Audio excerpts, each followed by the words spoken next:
¿Sabías que en medio de la nada, en el desierto de Nuevo México, se levantó una ciudad entera con un único y terrible propósito? Una ciudad cuyo código postal era una simple casilla en Santa Fe, El Paseo, o Box 1663. Imagina intentar que Amazon te entregue un paquete allí. El repartidor probablemente terminaría persiguiendo a un correcaminos con un mapa dibujado en una servilleta. Mientras encuentras esa postura perfecta para relajarte, te invito a dejar un me gusta y a suscribirte.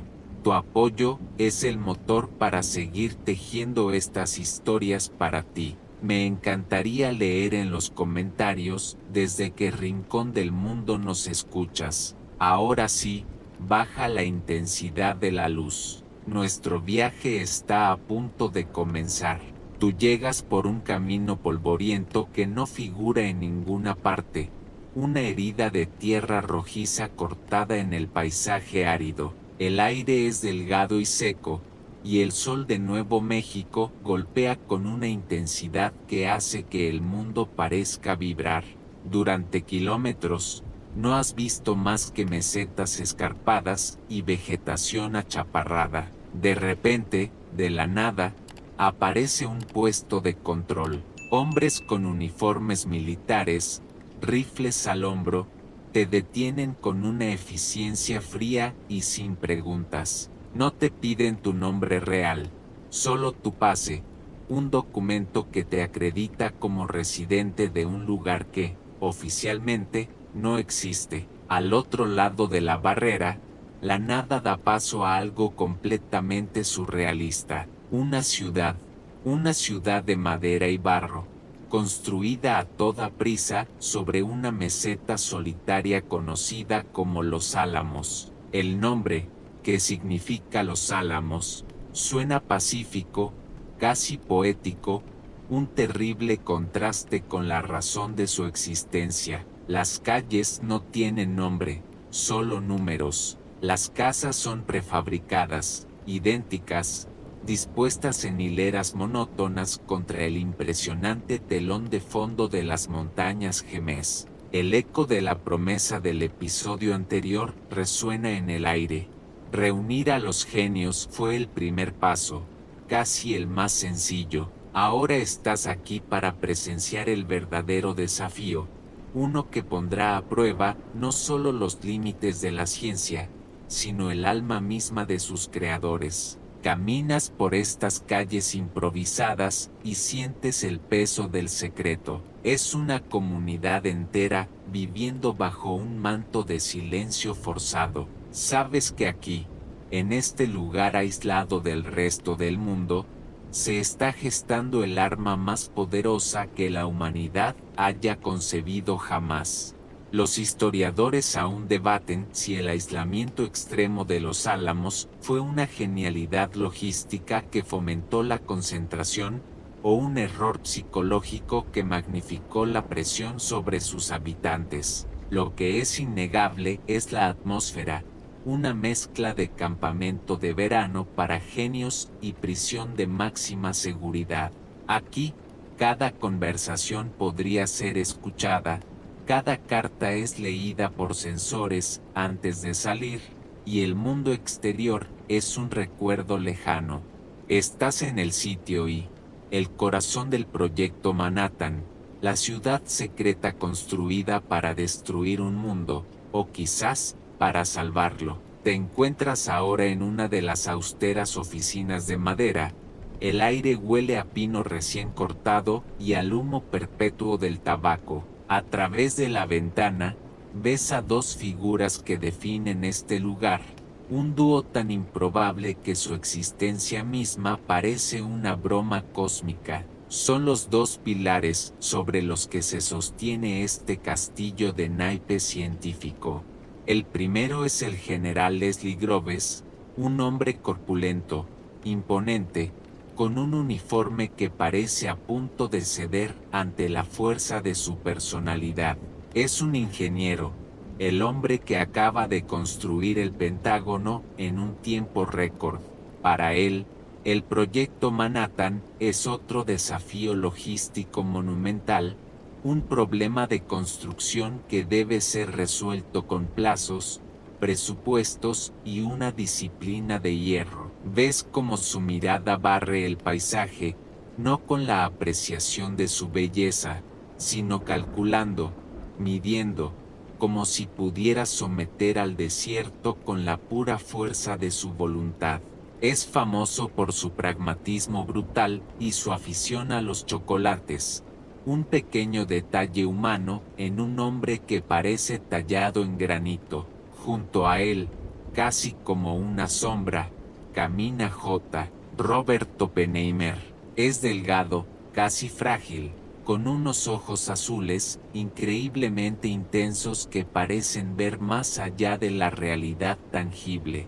Un cigarrillo o una pipa son extensiones casi permanentes de sus manos nerviosas. Es un físico teórico, un hombre que se deleita en la poesía de John Donne y lee el Bhagavad Gita en sánscrito original. Es todo lo que Groves, en teoría, no debería querer. No tiene un premio Nobel. Su pasado está salpicado de amistades con simpatizantes comunistas, y su experiencia administrativa es nula. Y sin embargo, aquí está, director científico del proyecto más secreto y crucial de la guerra. Los historiadores aún debaten si la elección de Groves fue un acto de desesperada genialidad o una apuesta ciega basada en una corazonada. Groves vio algo en Oppenheimer que nadie más vio: una ambición desmedida y una capacidad única para hablar el mismo idioma que los egos estratosféricos que necesitaba reunir. Tú los observas interactuar. Groves habla en términos de toneladas de acero y plazos de entrega. Oppenheimer responde con ecuaciones y probabilidades cuánticas. Es un diálogo entre un martillo y un violín, entre la fuerza bruta y la delicadeza intelectual. Es una alianza forjada en la necesidad, un matrimonio de conveniencia entre el poder militar y la ciencia pura. Y en esta extraña y tensa simbiosis reside el motor de los Álamos. Cada decisión, cada avance, cada crisis, pasará por las manos de estos dos hombres: un general que quiere construir un arma y un científico que está a punto de desatar un poder que cambiará para siempre el concepto de la guerra y la paz. Después de ver a esos dos hombres, el arquitecto y el alma del proyecto, empiezas a comprender que la ciudad misma es un personaje en esta historia, uno con reglas estrictas y un temperamento paranoico. Tú aprendes las reglas rápido, porque no tienes otra opción. La primera y más importante es el silencio. No hablas de tu trabajo, nunca, ni con tu cónyuge en la intimidad de tu pequeña casa prefabricada, ni con tus vecinos mientras cuidas el pequeño y polvoriento jardín.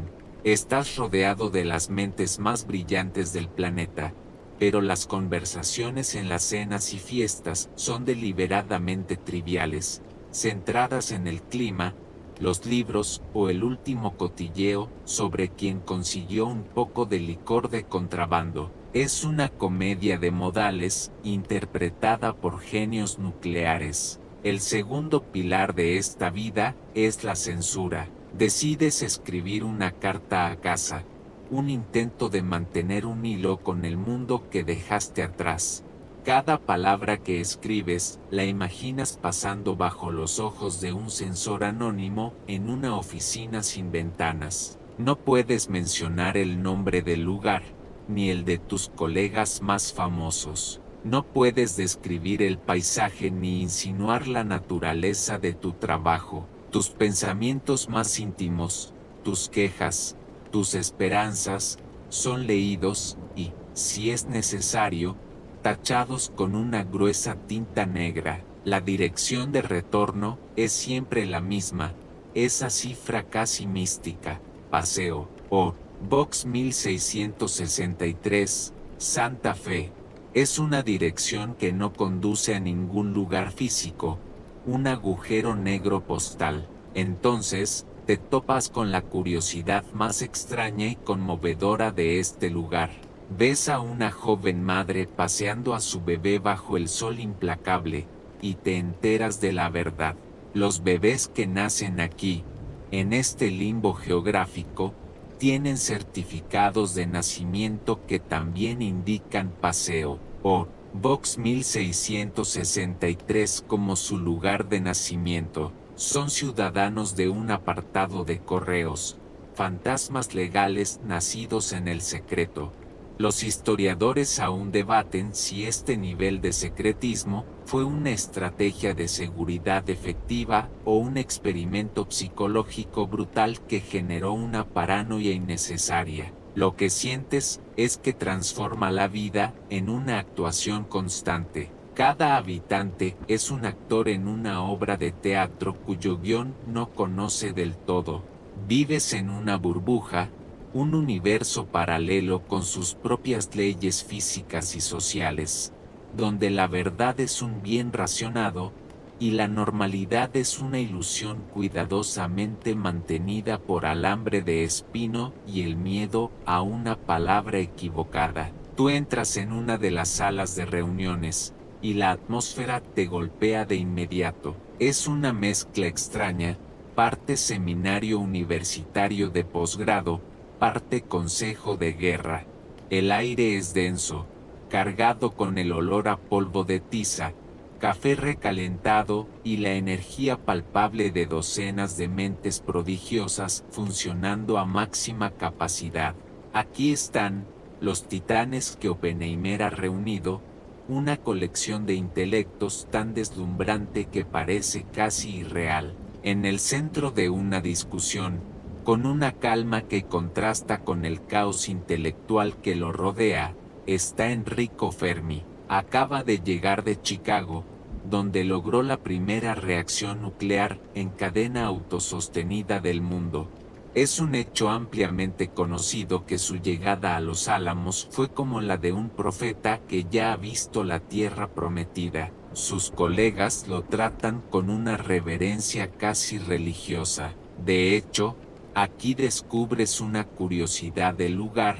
Le han puesto un apodo, el Papa, no solo por su herencia italiana, sino porque lo consideran infalible en cuestiones de física. Sus pronunciamientos son recibos casi como dogmas. Luego, ves a un torbellino de energía en la esquina.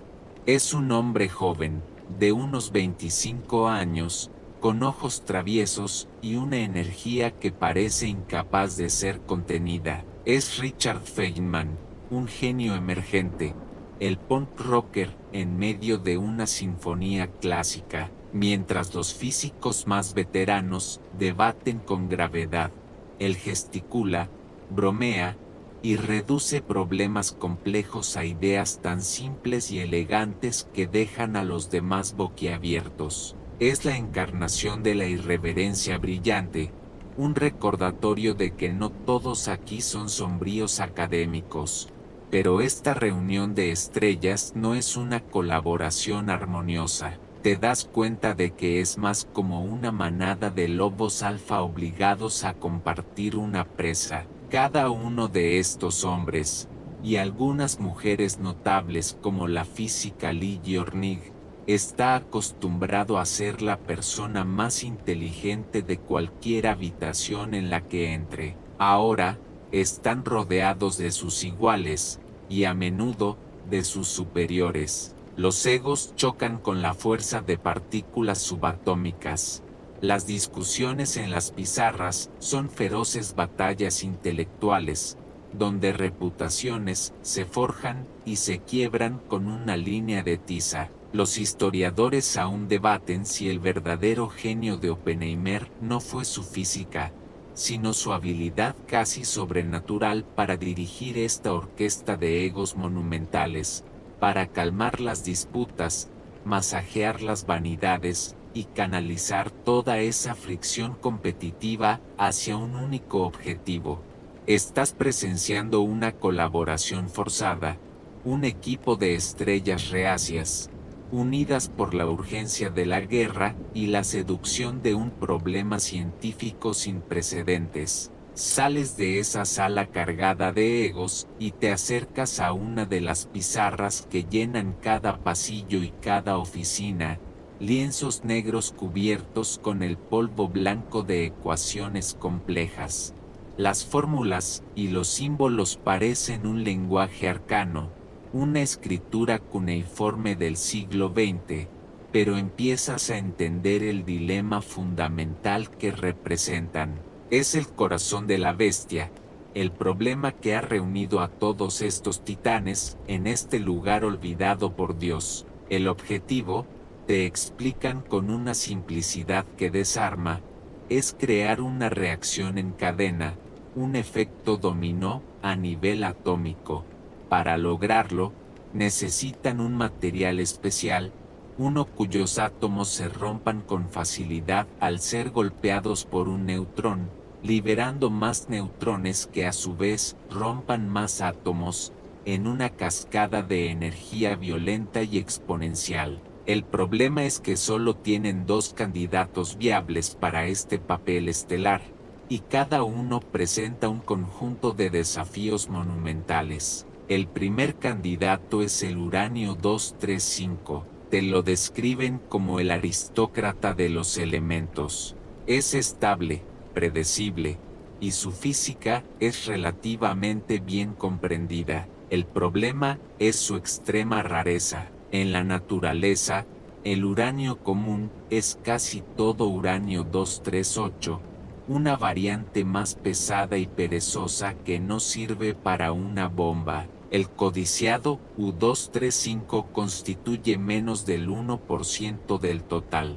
Separarlo es una tarea hercúlea, como intentar encontrar un grano de arena específico pintado de un color ligeramente diferente en una playa infinita. Este es un hecho ampliamente conocido, la razón por la que en otros lugares secretos del país, como Oak Ridge en Tennessee, se están construyendo fábricas del tamaño de ciudades solo para este proceso de enriquecimiento. El segundo candidato es el plutonio. Este es el advenedizo, el elemento salvaje. Apenas existe en la naturaleza, es un producto sintético, cocinado dentro de los primeros reactores nucleares como el que construyó Fermi. Esta es una curiosidad fascinante. Están apostando el futuro del mundo en un material que, hasta hace muy poco, la humanidad ni siquiera sabía que existía. Es más fácil de producir en cantidad que el U-235, lo que lo hace muy atractivo, pero es temperamental, inestable, y sus propiedades nucleares son un misterio plagado de sorpresas desagradables. Así, te enfrentas al dilema central. El proyecto se divide en dos. No pueden permitirse apostar todo a un solo caballo. Se crean dos divisiones, dos equipos que trabajarán en paralelo, a menudo en competencia directa. Uno se dedicará a domar al raro y fiable uranio. El otro intentará descifrar los secretos del nuevo y prometedor plutonio. Los historiadores aún debaten si esta estrategia de dos vías fue una brillante gestión de riesgos o un acto de desesperación que casi duplicó el coste y la complejidad del proyecto. Lo que es seguro es que en ese momento era la única opción.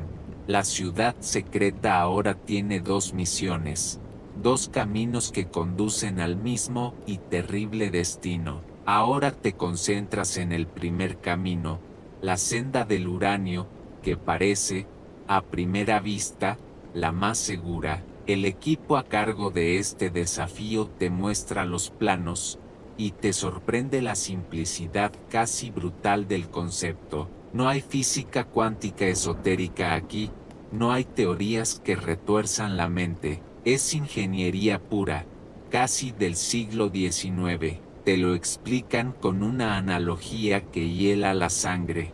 Piensa en un cañón. En un extremo, colocas una pieza de uranio 235, la bala. En el otro extremo, colocas una segunda pieza, el blanco. Usando explosivos convencionales, disparas la bala por el cañón para que impacte contra el blanco a una velocidad tremenda. En el instante en que las dos piezas se unen, forman una masa crítica. Los átomos, ahora apiñados y furiosos, inician la reacción en cadena de forma casi instantánea.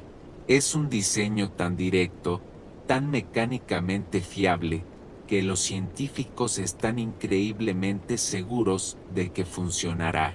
De hecho, están tan seguros que deciden que no necesitan siquiera hacer una prueba completa. Es una apuesta de confianza absoluta, algo que parece rozar la arrogancia. Le dan un nombre en clave, uno que suena casi infantil, una ironía macabra que solo el futuro revelará por completo. Lo llaman Little Boy. Pero si el diseño es la parte fácil, casi trivial, la verdadera pesadilla es conseguir el combustible. ¿Recuerdas el problema? SU-235 es como una aguja en un pajar cósmico. Para alimentar a este pequeño niño, necesitan kilos de ese material. Así que, en tu mente, viajas lejos del desierto de Nuevo México, a un valle húmedo y verde en Tennessee. Allí, el gobierno ha construido otra ciudad secreta, aún más grande que Los Álamos, llamada Oak Ridge. Es un complejo industrial tan vasto que empequeñece cualquier fábrica que hayas imaginado. Y aquí descubres la curiosidad más asombrosa del proyecto. Para separar los átomos de uranio, construyeron unos dispositivos gigantescos llamados calutrones, esencialmente enormes espectrómetros de masa dispuestos en pistas ovaladas. Estos calutrones requerían imanes gigantescos, que a su vez necesitaban kilómetros y kilómetros de cableado de cobre. El problema es que todo el cobre del país se estaba usando para el esfuerzo de guerra. La solución fue tan audaz que parece ficción. El general Groves fue al Tesoro de los Estados Unidos y pidió prestado su suministro de plata, no una poca, sino casi 14,000 toneladas de plata del Tesoro, que se fundieron y se convirtieron en los cables y bobinas para los imanes de Oak Ridge. Los historiadores aún debaten si esta inversión colosal en Oak Ridge, un proyecto dentro del proyecto, fue una obra maestra de la logística o un ejemplo de la falacia del costo hundido, donde el proyecto se había vuelto tan masivo que era imposible detenerlo, sin importar el gasto. Mientras tanto, en Los Álamos, los diseñadores de Little Boy solo podían esperar, sabiendo que su elegante y simple cañón atómico no era más que un trozo de metal inútil, sin el precioso y casi imposible de obtener combustible que se estaba refinando a miles de kilómetros de distancia, a través de imanes hechos con el tesoro de una nación. Dejas atrás la relativa certeza del equipo del uranio, un lugar de ingeniería predecible, y te adentras en el territorio del segundo camino, el del plutonio. Aquí el ambiente es diferente, más volátil, cargado de una emoción que mezcla la promesa con el peligro. El plutonio es el chico nuevo y rebelde del barrio atómico. No es un aristócrata como el uranio, es un elemento creado por el hombre, cocinado en el corazón de los gigantescos reactores nucleares construidos en otra ciudad secreta más, Hanford, en el estado de Washington. Su gran ventaja, la razón por la que el general Groves invirtió una fortuna en él, es que es mucho más fácil de producir en las cantidades necesarias para una bomba. La esperanza inicial era que este nuevo material pudiera ser utilizado en un diseño casi idéntico al de Little Boy. De hecho, Ya tenían un nombre para este diseño de pistola de plutonio, lo llamaban Tin Man, un dispositivo largo y elegante, parecía la solución perfecta, un atajo hacia el arma final, pero el plutonio, recuerdas, es temperamental, es un elemento que guarda secretos. Y uno de esos secretos estaba a punto de provocar una crisis que amenazó con hundir la mitad del proyecto Manhattan. Un equipo liderado por el físico Emilio Segel fue el encargado de medir las propiedades del nuevo plutonio que llegaba de los reactores de Hanford, y encontraron algo terrible. El plutonio hecho en reactores no era puro, contenía trazas de un primo no deseado, un isótopo llamado plutonio 240. Esta contaminación era la pesadilla científica hecha realidad. El Pu-240 era radiactivamente ruidoso.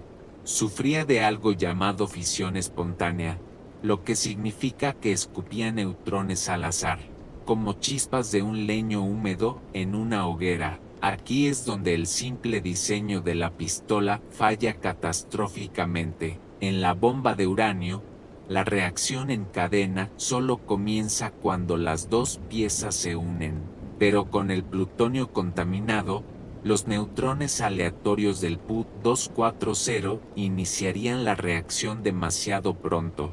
En el microsegundo en que la bala de plutonio comenzara su viaje por el cañón, antes de que se uniera completamente con el blanco, la reacción comenzaría prematuramente. El resultado no sería la explosión cataclísmica que buscaban, sino un fisle, una fisión prematura. La bomba se derretiría y se desharía a sí misma con la fuerza de unas pocas toneladas de TNT, una explosión enorme para los estándares normales, pero un fracaso patético para una bomba atómica.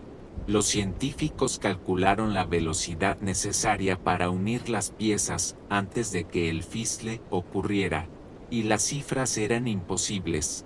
Requerirían un cañón más largo que un acorazado. De repente, en el verano de 1944, el diseño Tin Man estaba muerto. Cientos de millones de dólares y meses de trabajo se evaporaron. Tenían una montaña de este nuevo y potente material, pero era completamente inútil para el único diseño que creían entender.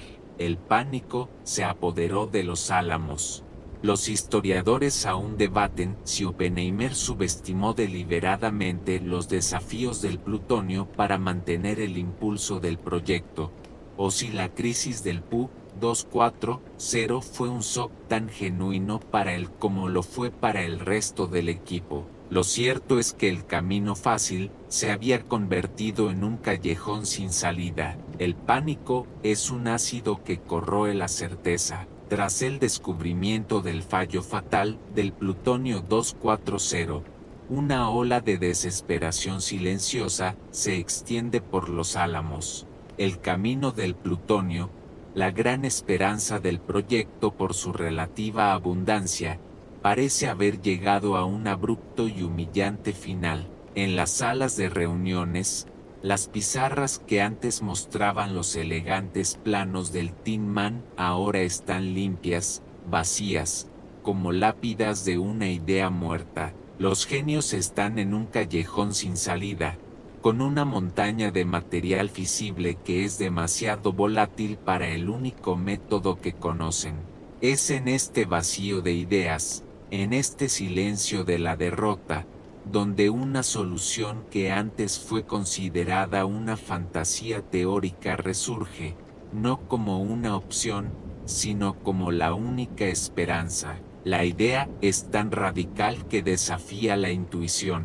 Si no puedes disparar una pieza de plutonio contra otra lo suficientemente rápido, ¿qué haces? La respuesta te la susurran casi como si fuera una herejía. ¿Y si en lugar de empujar, apretamos?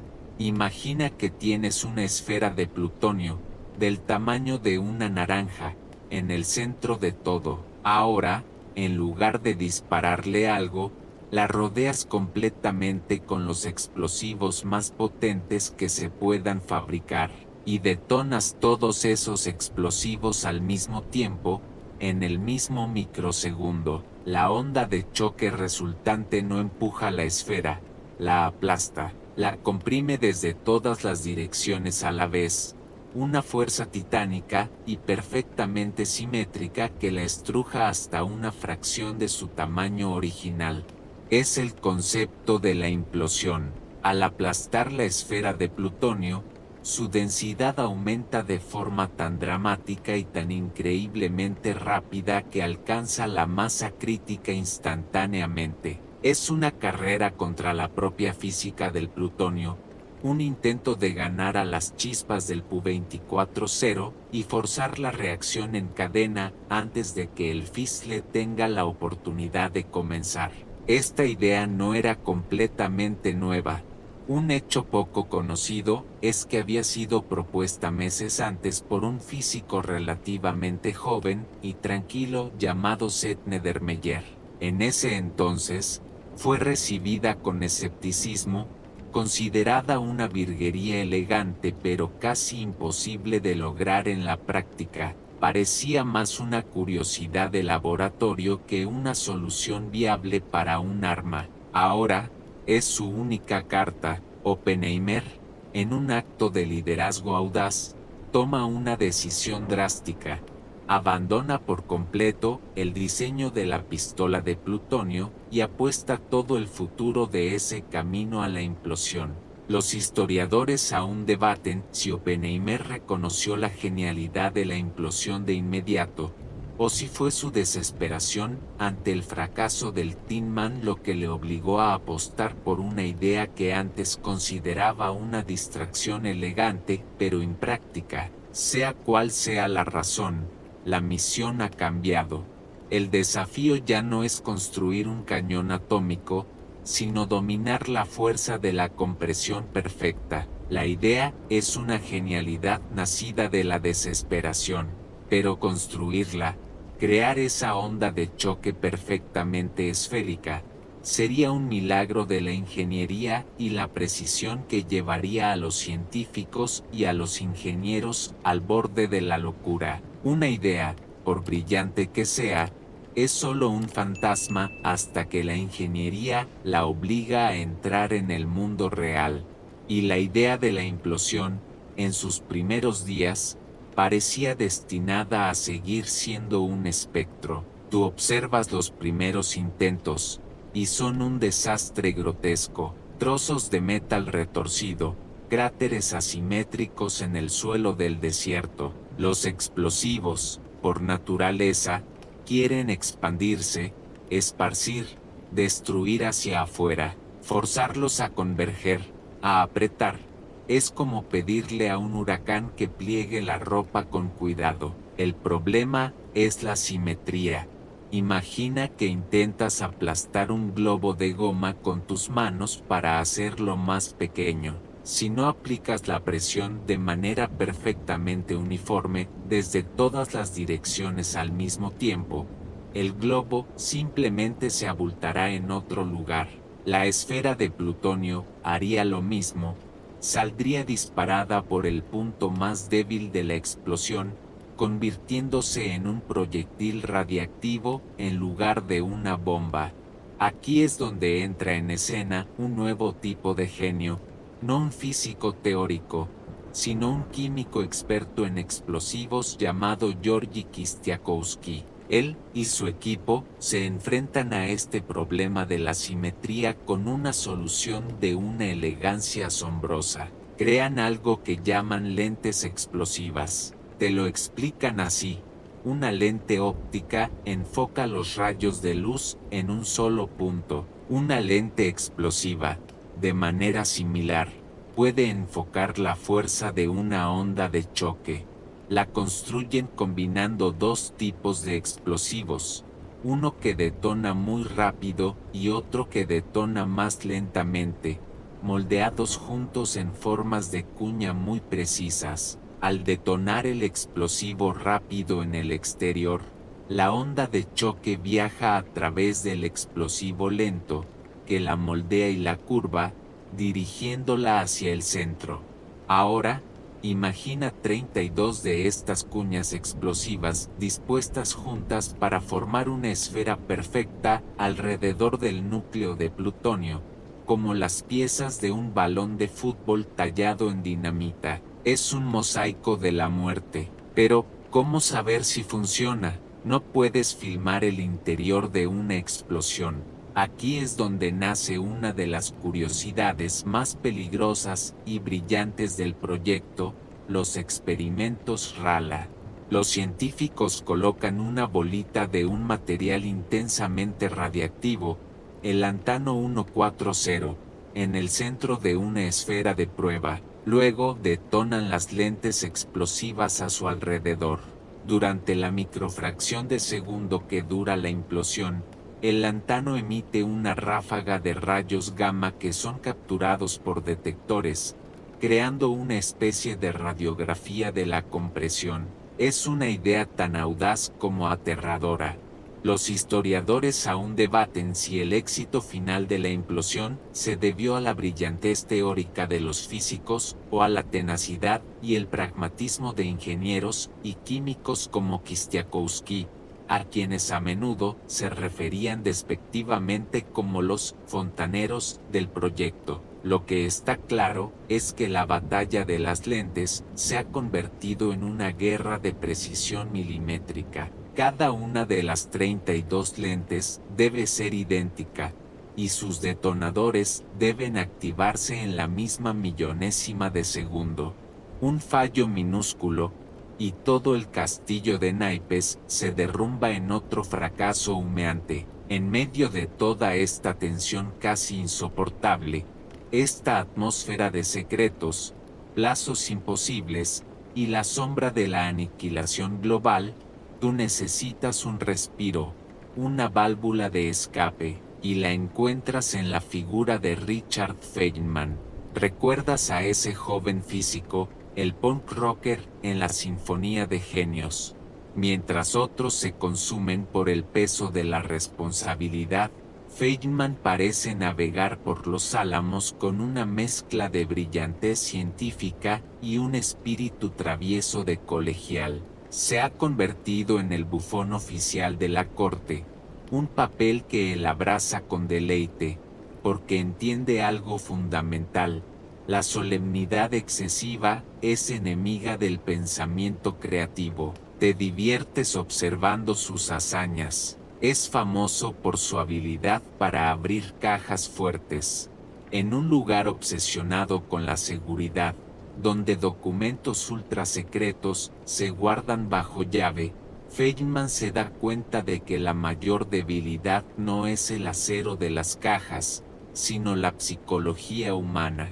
Descubre que muchos científicos, para no olvidar las combinaciones, las establecen en constantes físicas como pi o la base de los logaritmos naturales. Otros, por simple pereza, usan combinaciones fáciles como 10 menos 20 menos 30 o dejan las cajas con la combinación de fábrica. Así, se dedica a recorrer las oficinas por la noche, abriendo una tras otra las cajas fuertes que contienen los secretos más profundos del proyecto. No roba nada, por supuesto, simplemente deja una nota jocosa dentro, como adivina quién o esto no es seguro. Es su forma de exponer la absurda falacia de la seguridad en un lugar donde todos, teóricamente, están en el mismo equipo. Es una broma que enfurece al general Groves, quien ve la disciplina militar como algo sagrado, pero que divierte secretamente a Oppenheimer, quien aprecia el ingenio en todas sus formas. Esta es una curiosidad bien documentada, pero al estar aquí, entiendes su verdadero propósito. No es solo una travesura, es una crítica, una forma lúdica de recordarle a todo el mundo que ningún sistema es perfecto y que la complacencia es el verdadero enemigo. Sus travesuras son una forma de aliviar la presión, de introducir un elemento de caos y diversión en un sistema rígidamente controlado. Los historiadores aún debaten si el comportamiento de Feynman era simplemente el de un genio excéntrico o si representaba una forma subversiva de mantener la cordura y el espíritu crítico en un entorno que podía aplastar ambos. Pero su contribución va mucho más allá de las cajas fuertes. Cuando la gigantesca computadora de IBM que usaban para los cálculos complejos se averiaba, él organizaba a un grupo de jóvenes físicos con calculadoras manuales, convirtiéndolos en una computadora humana para verificar los números, demostrando que a veces el ingenio humano supera a la máquina. Ver a Feynman en acción te recuerda que estos no eran dioses ni demonios, sino seres humanos, con sus miedos, sus egos, y, en su caso, un inagotable sentido del humor.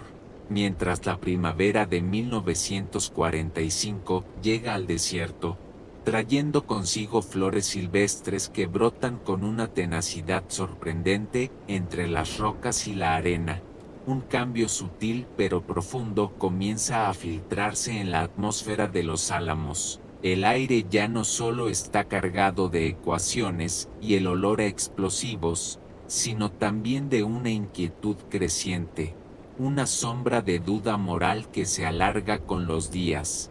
El 8 de mayo de 1945, la noticia llega como un trueno a través de las radios de onda corta que salpican la ciudad secreta. Alemania se ha rendido incondicionalmente. La guerra en Europa ha terminado. ¿Recuerdas la justificación original del proyecto? La premisa sobre la que todo se construyó. Fue la carta de Einstein a Roosevelt, la advertencia desesperada sobre la posibilidad de que la Alemania nazi desarrollara una bomba atómica primero. Era una carrera contra Hitler, una batalla para crear el arma definitiva antes de que cayera en las manos más malvadas de la historia. Ese enemigo, ahora, está derrotado. La amenaza que los impulsó a trabajar día y noche, que justificó el secreto, el coste y el sacrificio, se ha desvanecido. Tú observas a los científicos reunirse en pequeños grupos, susurrando en los pasillos de los laboratorios. La euforia por la victoria en Europa es efímera, rápidamente reemplazada por una pregunta incómoda y persistente: ¿para qué o para quién están construyendo esta bomba ahora? Japón sigue luchando, es cierto, pero muchos aquí sienten que su derrota es inevitable, una cuestión de tiempo. ¿Es realmente necesario desatar un poder tan apocalíptico sobre ellos? Un grupo de científicos, liderado por el físico Leo Szilard, el mismo hombre que impulsó la carta original de Einstein, comienza a hacer circular una petición. Es un documento que argumenta en contra del uso de la bomba sobre una ciudad japonesa sin una advertencia previa. Proponen una demostración en una zona deshabitada para mostrar su poder al mundo y dar a Japón la oportunidad de rendirse. Este es un hecho histórico crucial, a menudo eclipsado por los acontecimientos que siguieron. No fue un debate que surgió después de la tragedia, sino antes. La duda moral estaba presente desde el principio. Te enteras de una curiosidad conmovedora y poco conocida. Joseph Rotblat, un físico polaco que se había unido al proyecto impulsado por el miedo a los nazis, es el único científico que abandona los Álamos por motivos de conciencia. Cuando Alemania es derrotada, él considera que su trabajo ha terminado. Pide permiso para irse, una decisión que lo marca como un potencial riesgo de seguridad y lo somete a sospechas durante años. Los historiadores aún debaten la profundidad y la amplitud de este movimiento de protesta. Algunos argumentan que fue un grupo minoritario y sin influencia real, mientras que otros sostienen que representaba una corriente de pensamiento mucho más extendida, pero silenciada por la presión del liderazgo militar y el inmenso impulso del propio proyecto. Lo que sientes es que el alma de los Álamos está empezando a fracturarse. La certidumbre científica que los unió ahora se enfrenta a la incertidumbre moral que amenaza con dividirlos. El arma casi está lista, pero su propósito se ha vuelto turbio, y la sombra de su creación comienza a pesar sobre la conciencia de sus creadores. La duda moral que se filtra entre los científicos es como un arroyo silencioso, pero la corriente principal del proyecto se ha convertido en un río embravecido que ya nadie puede detener. La derrota de Alemania, en lugar de ralentizar las cosas, las acelera. Ahora la presión no es solo científica, es geopolítica y, sobre todo, económica. El proyecto Manhattan se ha convertido en la empresa más cara de la historia de la humanidad hasta ese momento. Ha costado $2.000 millones, una cifra astronómica en la década de 1940, el equivalente a decenas de miles de millones en la actualidad. ¿Te imaginas al general Groves informando a los comités del Congreso, justificando un gasto tan colosal en un proyecto cuyos detalles no puede revelar? La bomba tiene que funcionar, no solo para ganar la guerra, sino para justificar su propia existencia. Todo este peso cae sobre los hombros de un solo hombre, Robert Oppenheimer. Lo observas caminar por las calles polvorientas de su ciudad secreta, y ves la transformación. El físico teórico, el amante de la poesía, se ha convertido en un administrador implacable, un director de orquesta que empuja a sus músicos hasta el límite. Su figura, ya de por sí delgada, parece haberse consumido aún más. Fuma incesantemente. Su dieta consiste en poco más que café negro y martinis. Duerme apenas unas pocas horas por noche. La presión se manifiesta en un tosido crónico y una intensidad febril en sus ojos azules. Está en todas partes a la vez, resolviendo disputas entre divisiones, apaciguando los egos de sus estrellas, presionando a los equipos de ingeniería y tomando decisiones que equilibran la posibilidad científica con el riesgo catastrófico. Su famosa cita de que la física es más fácil que la política infantil adquiere un nuevo significado para ti.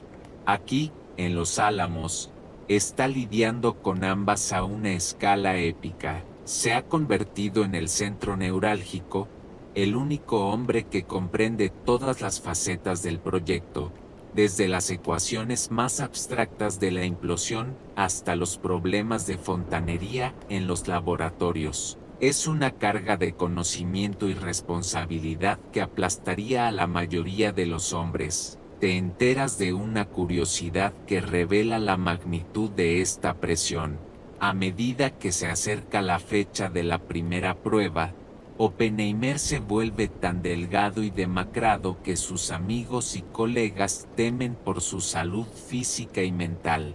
Pesa apenas 52 kilogramos, un esqueleto viviente animado por la pura fuerza de la voluntad y la cafeína. El mundo exterior sigue su curso, ignorante de la tormenta que se está gestando en este rincón aislado del desierto.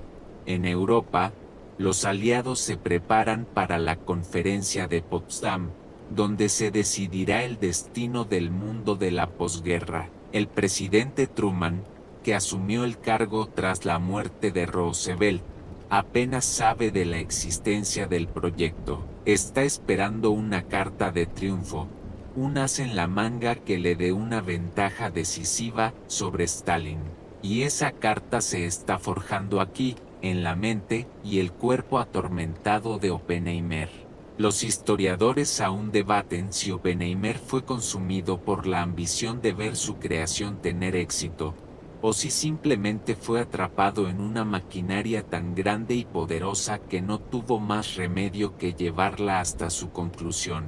Lo que ves es un hombre al límite, empujando a su equipo y a sí mismo hacia una fecha límite invisible, sabiendo que el mundo espera, sin siquiera saber qué es lo que está esperando. Con la bomba de implosión casi lista, ahora necesitas un lugar para probarla. La bomba de uranio, Little Boy, sigue considerándose una apuesta segura que no necesita ensayo, pero el dispositivo de plutonio, esta compleja esfera de lentes explosivas, es una bestia completamente diferente. Es una teoría tan radical que nadie, ni siquiera Oppenheimer, puede estar 100% seguro de que funcionará. Necesitan una prueba, un ensayo general antes de la función principal. La búsqueda de un escenario para este drama comienza. Necesitan un lugar vasto, remoto, desolado, un lugar donde una explosión de una magnitud nunca antes vista pueda ser contenida, o al menos, no vista por ojos no autorizados. La elección recae en una franja de desierto a unos 340 kilómetros al sur de Los Álamos. Es un lugar llamado el desierto del White Sands, una extensión de arena y matorrales tan vacía que parece la superficie de otro planeta. El nombre específico del valle elegido para el punto cero es ominoso, casi profético. Se llama Jornada del Muerto. El nombre, de hecho, es un hecho histórico que se remonta a los conquistadores españoles, quienes lo bautizaron así por ser un tramo de 90 millas sin agua, un atajo mortal a través del desierto. La ironía de elegir un lugar con ese nombre para probar un arma de destrucción masiva no pasa desapercibida para los científicos, añadiendo otra capa de fatalismo a la empresa. Ahora comienza la logística para preparar el escenario del fin.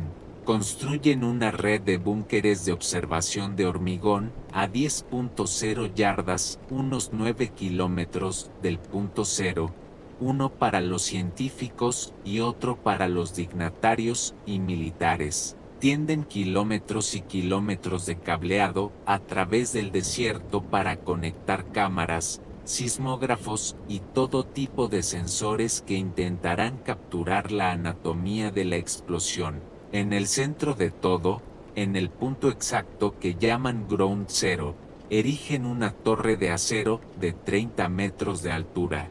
Es una estructura austera, casi como un altar pagano en medio de la nada. En la cima de esta torre es donde se detonará el dispositivo. La razón de la torre es una curiosidad práctica. Si la bomba detonara en el suelo, la explosión gastaría gran parte de su energía simplemente cavando un cráter gigantesco. Al elevarla, permiten que la onda de choque y la radiación se expandan de manera más eficiente, maximizando su efecto destructivo, que es precisamente lo que necesitan medir.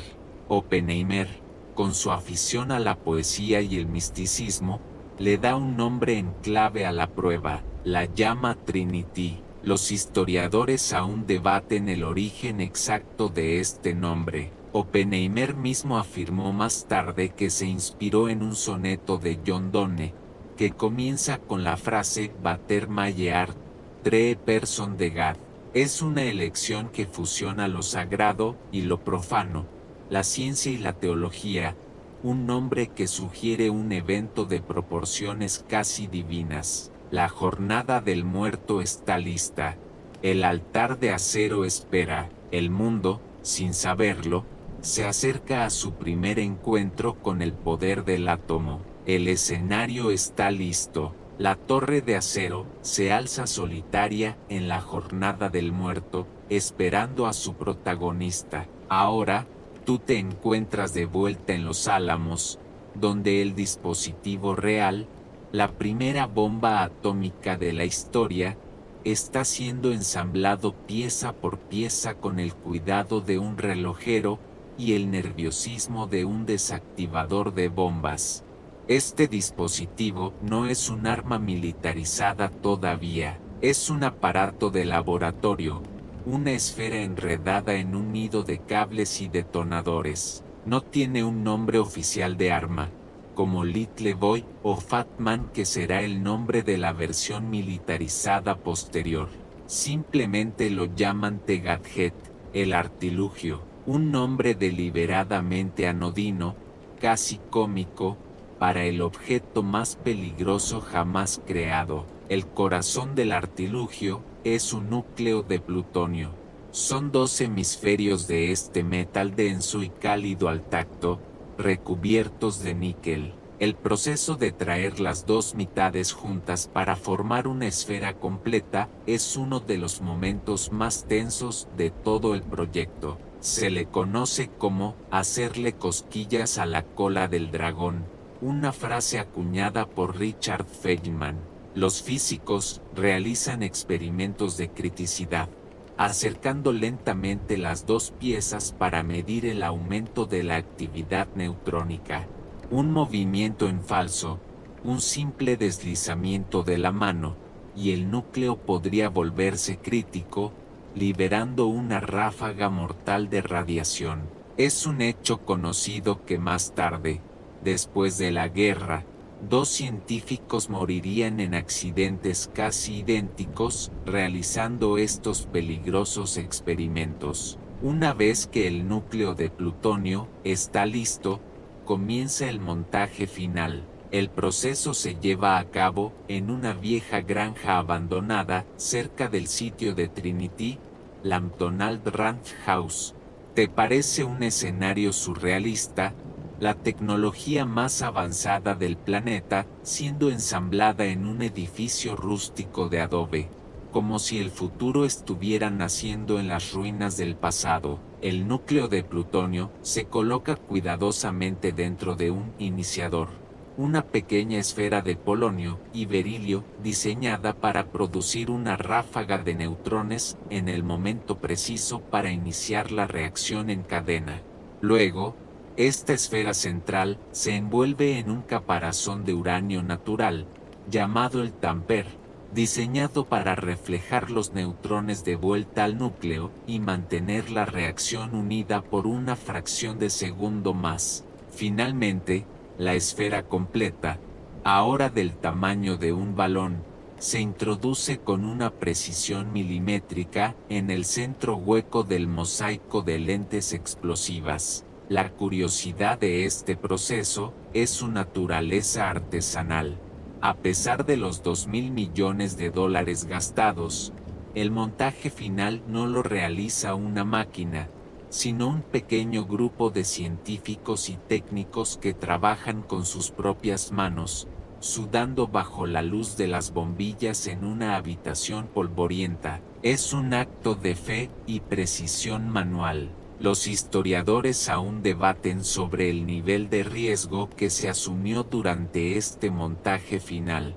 Algunos lo ven como un protocolo cuidadosamente controlado, mientras que otros lo describen como una serie de improvisaciones peligrosas, donde la catástrofe estaba a un solo error de distancia. Una vez que el gadget está completamente ensamblado, una esfera de casi 5 toneladas de peso y complejidad, lo suben con un cabrestante hasta la cima de la torre de acero, donde espera la noche, la tormenta y su cita con el destino. Es la noche del 15 de julio de 1945.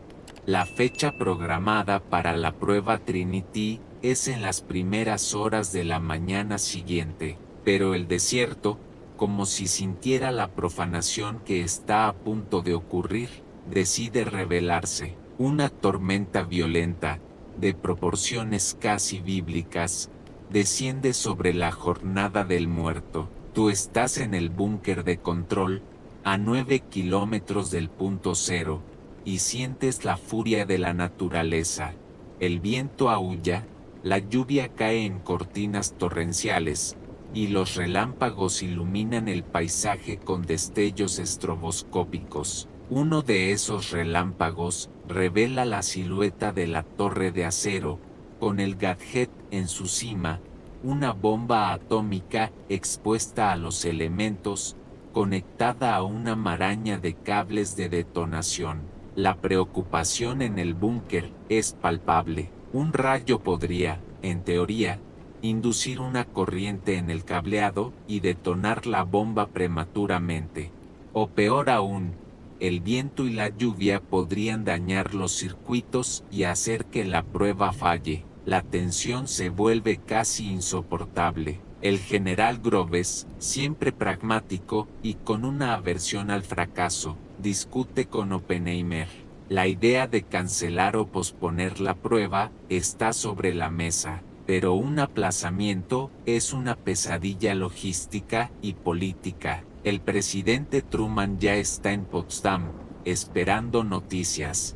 El meteorólogo del proyecto, Jack Hubbard, se convierte en el hombre más importante del mundo durante unas horas, pronosticando desesperadamente una ventana de calma en la tormenta. Mientras la élite del proyecto debate y espera, el resto de los científicos, reunidos en un campamento base a unos 32 kilómetros de distancia, lidian con el nerviosismo de una manera muy humana. Se hacen apuestas. Es una curiosidad que revela la mezcla de arrogancia y terror que sentían.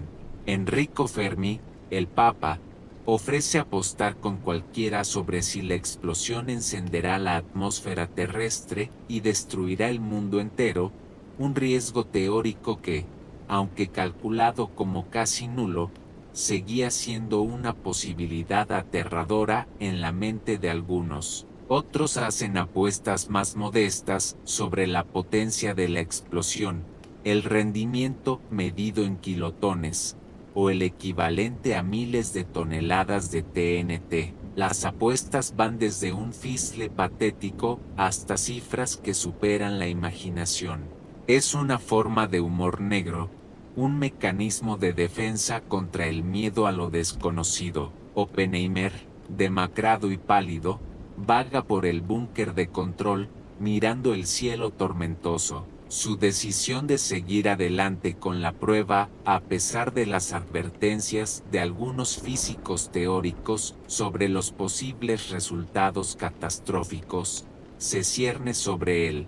Los historiadores aún debaten si Fermi estaba bromeando con su apuesta sobre la ignición atmosférica o si era su forma peculiar de expresar una ansiedad genuina. Lo que es innegable es que en esa noche de tormenta, la línea entre la confianza científica y el miedo primordial se volvió increíblemente delgada. Finalmente, poco después de la medianoche, el meteorólogo da la noticia que todos esperaban. La tormenta parece estar amainando. Se abre una pequeña ventana de oportunidad.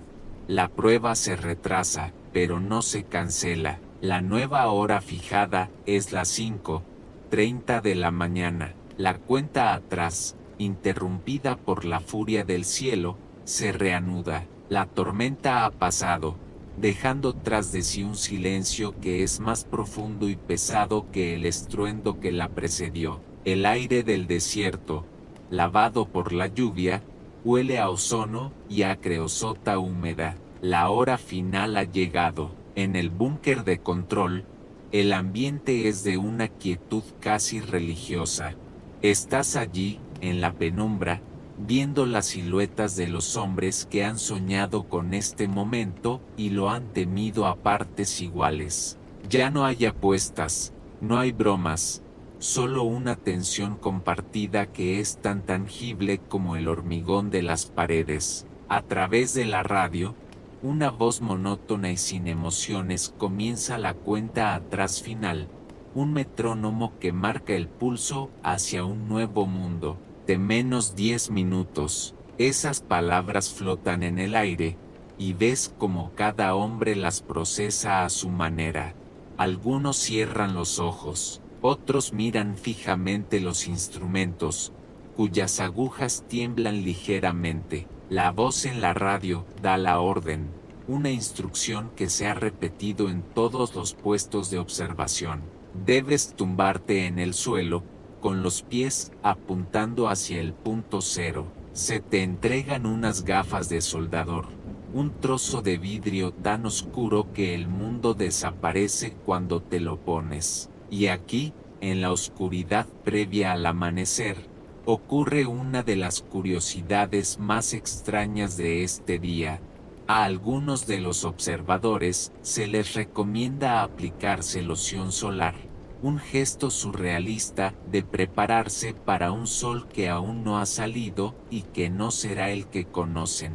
Es una admisión tácita de que no saben exactamente qué esperar de la radiación invisible que está a punto de desatarse. Observas a Oppenheimer. No está tumbado, está de pie, aferrándose a uno de los postes de soporte del búnker con tanta fuerza que sus nudillos están blancos. Su rostro es una máscara impasible.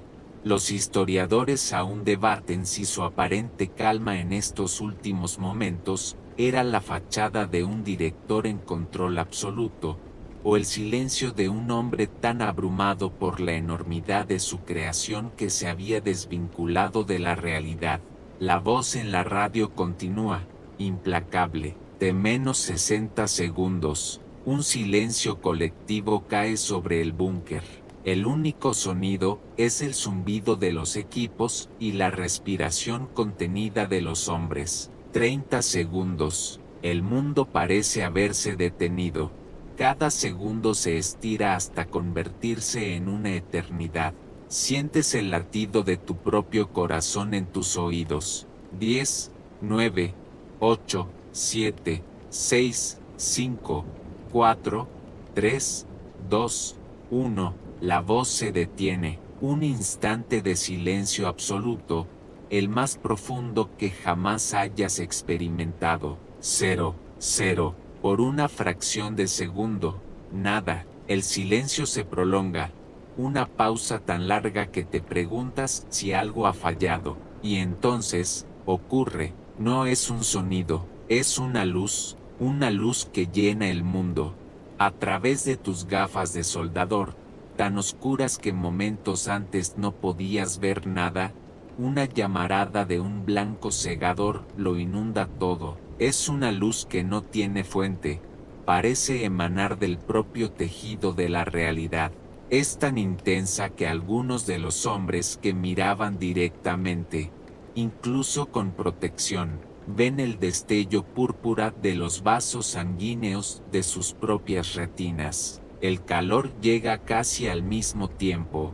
Es un calor radiante, como si alguien hubiera abierto la puerta de un horno gigantesco directamente frente a tu cara. Lo sientes en la piel, una caricia cálida y sobrenatural, a 9 kilómetros de distancia. La luz se desvanece, transformándose en una bola de fuego hirviente de color naranja y amarillo, que comienza a elevarse del suelo del desierto. Se expande, creciendo a una velocidad aterradora, una burbuja de plasma supercaliente que hierve y se retuerce sobre sí misma. Es hermosa y es monstruosa, devora la torre de acero, que se vaporiza en menos de un parpadeo. Es el hecho ampliamente conocido: la torre desapareció sin dejar rastro. La bola de fuego sigue ascendiendo, cambiando de color a medida que se enfría, pasando por el púrpura y el rosa. Luego, comienza a formarse la imagen que definirá la era atómica.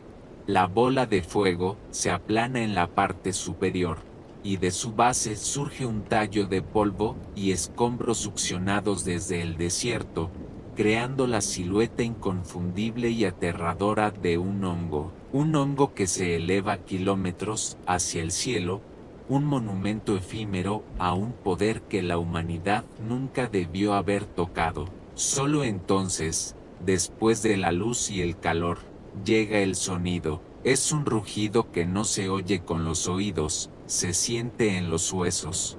Una onda de choque que golpea los búnkeres con la fuerza de un tren de mercancías, haciendo vibrar el suelo y sacudiendo el aire. Le sigue un estruendo continuo, un trueno que retumba y hace eco en las montañas circundantes, como si el propio desierto estuviera gritando. La curiosidad es que, a pesar de todo el secretismo, la luz fue tan brillante que se vio en 3 estados diferentes.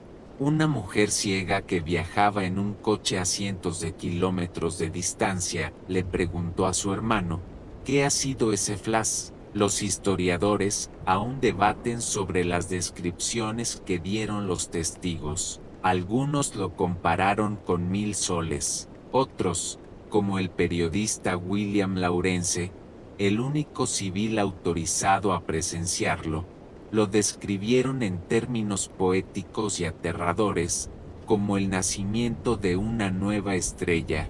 Has presenciado un amanecer artificial, uno que ha eclipsado al sol real que comenzaba a asomar por el horizonte. El mundo ha cambiado para siempre, y tú has sido testigo de su violento y terrible bautismo de fuego. El rugido de la explosión se desvanece lentamente, dejando tras de sí un silencio atónito, roto solo por el crepitar de los contadores Geiger. Nadie habla, nadie se mueve. Los hombres, que momentos antes estaban tumbados en el suelo, se ponen lentamente en pie, como si despertaran de un sueño febril. Se quitan las gafas oscuras y miran con incredulidad la columna de humo y polvo que ahora se eleva a más de 12 kilómetros de altura, un signo de exclamación sobre el desierto. La atmósfera en el búnker es una mezcla surrealista de emociones. Por un lado, hay una euforia abrumadora, el alivio inunda la sala, ha funcionado. El gadget, esa creación de la desesperación y la genialidad, ha superado todas las expectativas. El rendimiento se estima en unos 20 kilotones, mucho más de lo que la mayoría se había atrevido a apostar. El director de la prueba, Kenneth Bainbridge, un físico de Harvard, se acerca a Oppenheimer. Su comentario, ahora famoso, captura perfectamente esta euforia técnica. Se dan la mano, y Bainbridge dice, Opie, ahora todos somos unos hijos de perra. Es una expresión de camaradería ruda, una admisión de que han cruzado una línea y han desatado algo terrible, pero lo han hecho juntos. El éxito es innegable, pero bajo la superficie de esta celebración, una corriente mucho más oscura y profunda comienza a emerger. Ves el rostro de Robert Oppenheimer. No hay euforia en él, no hay alivio. Su rostro, iluminado por el resplandor de su creación, es una máscara de profunda melancolía. Es en este momento, observando el hongo nuclear, que una frase que había leído años antes en el texto sagrado hindú, el Bhagavad Gita, acude a su mente. Años más tarde, recordaría este momento y lo verbalizaría. Sabíamos que el mundo no sería el mismo. Algunas personas rieron, algunas lloraron, la mayoría guardó silencio. Recordé la línea de la escritura hindú, el Bhagavad Gita. Vishnu está tratando de persuadir al príncipe de que debe cumplir con su deber, y para impresionarlo toma su forma de múltiples brazos, y dice, ahora me he convertido en la muerte, el destructor de mundos. Este es, por supuesto, el hecho más conocido y citado de la prueba Trinity. Pero estar aquí, en este momento, te permite ver más allá de la cita. No es una declaración de poder, sino una confesión de horror. Es el reconocimiento de un hombre que ha alcanzado la cima de su ambición científica solo para encontrarse mirando hacia un abismo moral. Una curiosidad menos conocida es la reacción de su hermano, Frank Oppenheimer, quien estaba a su lado. Frank simplemente dijo, funcionó. Un comentario tan simple y tan humano que contrasta brutalmente con el peso cósmico de las palabras de Robert. Los historiadores aún debaten la precisión del recuerdo de Oppenheimer y si la cita se le ocurrió en ese preciso instante o fue una reflexión posterior. Pero el sentimiento es innegable, el éxito científico es absoluto, y es, al mismo tiempo, aterrador.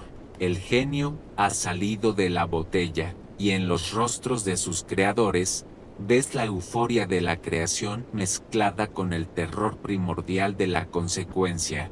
Mientras el hongo atómico todavía se disipa en la estratosfera sobre Nuevo México, la noticia de su éxito comienza un viaje urgente y secreto. La ciencia ha hablado.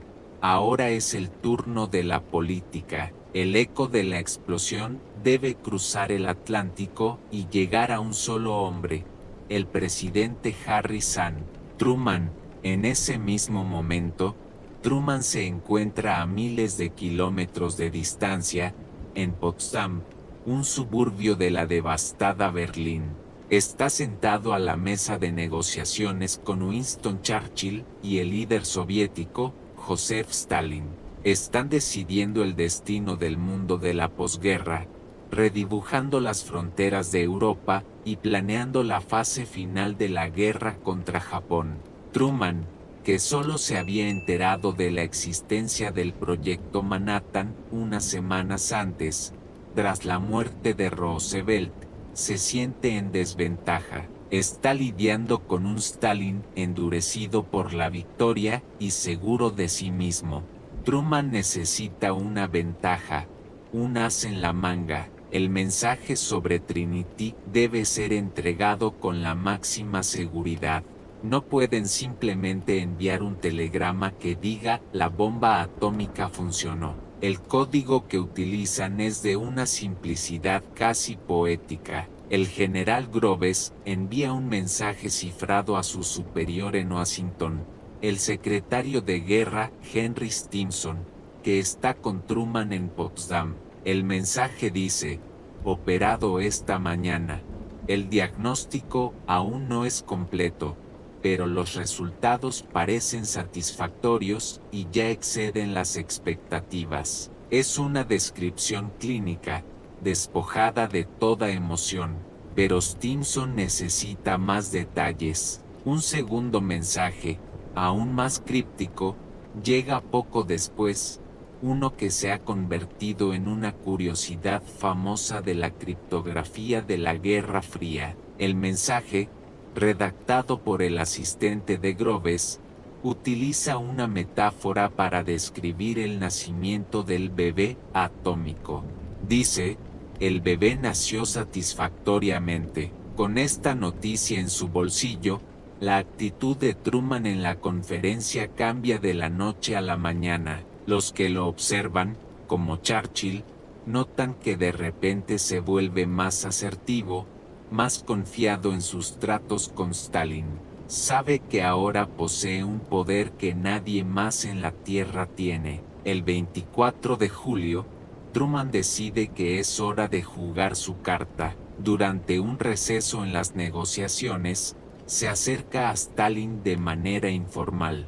Sin intérpretes, simplemente le dice que Estados Unidos ha desarrollado una nueva arma de inusual fuerza destructiva. No menciona la palabra atómica ni nuclear. Es un hecho histórico crucial. Truman esperaba sorprender o impresionar a Stalin, pero la reacción del líder soviético lo desconcierta. Stalin simplemente asiente. Dice que se alegra de oírlo y que espera que hagan buen uso de ella contra los japoneses.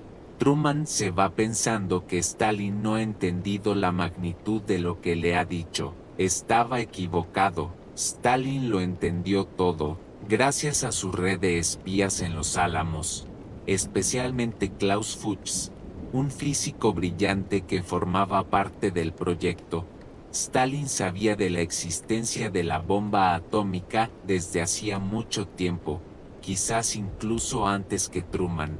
Su aparente indiferencia era una actuación magistral.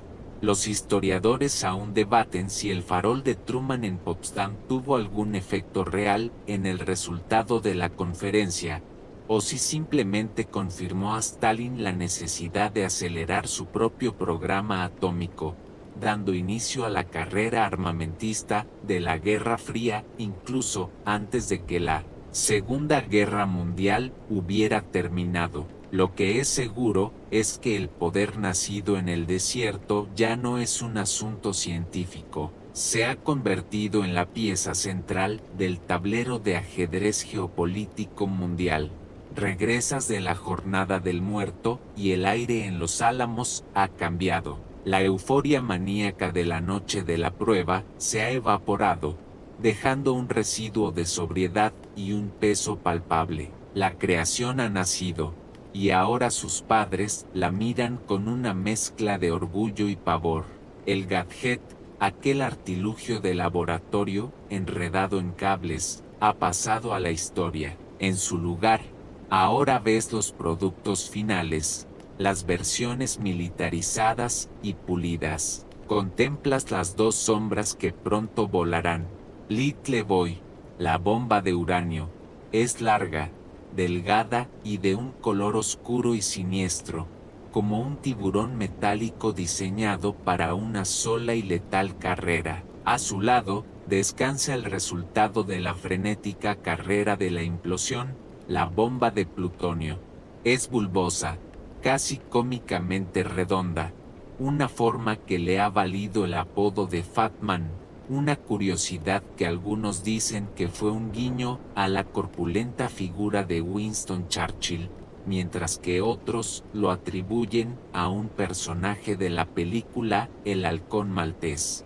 Ya no son experimentos, son armas. El centro de gravedad del proyecto se ha desplazado de forma invisible pero definitiva. La conversación ya no es sobre física de neutrones o la química de los explosivos.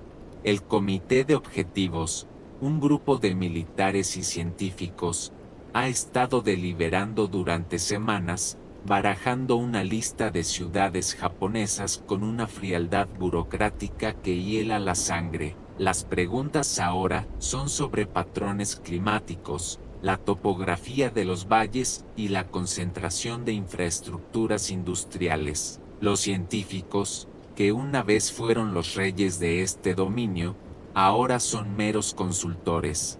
Han entregado la llave de la caja de Pandora, y ahora otros decidirán cómo y cuándo abrirla. El poder ha sido transferido. La responsabilidad que aplastaba los hombros de Oppenheimer ahora se asienta pesadamente sobre el escritorio del presidente Truman en la Casa Blanca. Los historiadores aún debaten furiosamente sobre la verdadera motivación detrás de la decisión que estaba a punto de tomarse. Fue puramente una necesidad militar para evitar la sangrienta invasión de Japón y salvar cientos de miles de vidas estadounidenses y japonesas, ¿o fue el primer disparo de la inminente Guerra Fría, una demostración de fuerza brutal diseñada para intimidar a la Unión Soviética y asegurar el dominio estadounidense en el mundo de la posguerra? La verdad, probablemente, es una mezcla incómoda de ambas. La prueba había sido un éxito. El poder destructivo que antes solo existía en ecuaciones, ahora era una terrible realidad.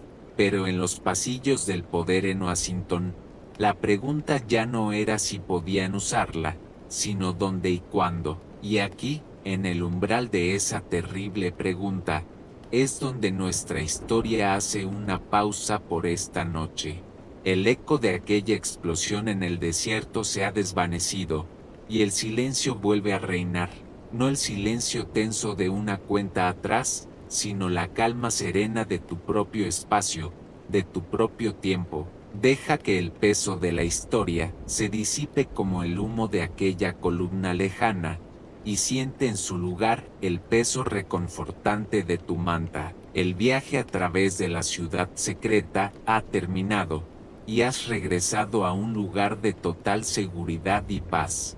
No hay decisiones que tomar, ni presiones que soportar, solo la suave invitación al descanso. Permite que tu mente se aleje de las ecuaciones y los dilemas, y se concentre en el ritmo simple y constante de tu respiración, un ancla en el presente tranquilo. Cada inhalación trae calma, y cada exhalación libera cualquier tensión restante. El paisaje árido de Nuevo México se disuelve, reemplazado por los paisajes familiares y suaves de tus sueños.